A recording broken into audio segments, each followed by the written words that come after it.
কয়েকদিন আগেই পূর্ব মেদিনীপুর জেলার পাঁশকুড়ায় কাঁসাই নদীর বাঁধ ভেঙে পাঁশকুড়ার একাধিক এলাকা জলের তলায় চলে যায়। এরপরে আবারও নিম্নচাপের ফলে ব্যাপক পরিমাণে বৃষ্টি হয়। আবারও জলস্তর বাড়তে থাকে পাঁশকুড়া এলাকায়। পাঁশকুড়া পৌরসভার বেশ কয়েকটি ওয়ার্ড এবং পাঁশকুড়া ব্লকের বেশ কিছুটা অংশ এখনও জলবন্দী থাকায় সাধারণ মানুষেরা সমস্যার সম্মুখীন হচ্ছেন। শনিবার পুরোদিপুর জেলার রেড ক্রস সোসাইটির উদ্যোগে ও তাম্রলিপ্ত আদি সার্বজনীন পুজো কমিটির সহযোগিতায় পাঁশকুড়া জলবন্দী মানুষদের তুলে দেওয়া হয় রান্না করা এবং শুকনো খাওয়ার।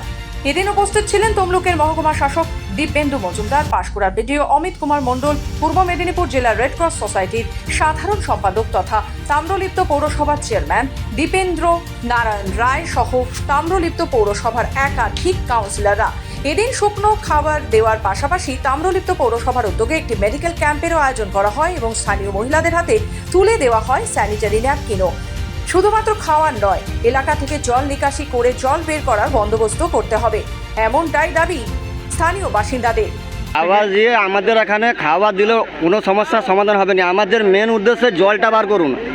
আপনি ত্রাণ দিয়ে যাচ্ছেন, আমাদের পুকুরের মাছ গাছ বড় বড় গাছ সব ডুবে গেছে, এসব নষ্ট হচ্ছে। আমাদের জলটা পাস করুন, আমাদের রাস্তা চলুন। এখন অবধি বাইক নিয়ে ঘর থেকে বেরোতে পারছি না। এলাকা এখনও প্রচুর জলমগ্ন, যেটা ছিল একটু কমেছে, কেন খালগুলো পরিষ্কারের পথে চলছে। আমরা দ্রুতকারে বলেছি প্রশাসনিককে যাতে আরও কাজগুলো দ্রুতকারে হয়, যাতে আমাদের খালগুলো আরও পরিষ্কার হয়।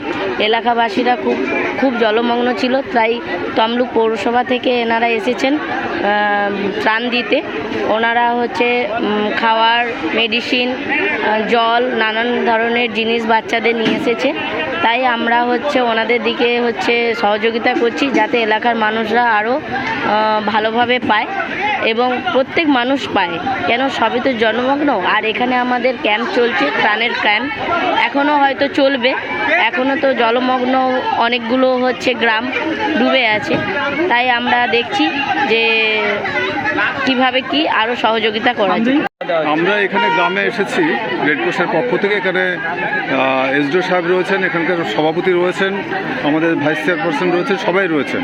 সবাই মিলে এখানকার সাধারণ মানুষের জন্য আমরা এসেছি, তাদের রিলিফ দেওয়ার জন্য। আমরা এখানে যেমন তাম্রলিপ্ত পৌরসভা থেকে যেমন স্বাস্থ্য পরিষেবার ব্যবস্থা করেছি, একইভাবে আমরা ড্রাই ফ্রুট থেকে শুরু করে সমস্ত রকম খাদ্য, ভাত সমস্ত তাদের জন্য আমরা নিয়ে এসেছি। পূর্ব মেদিনীপুর থেকে রাজীব নন্দীর রিপোর্ট, খবর বাংলা।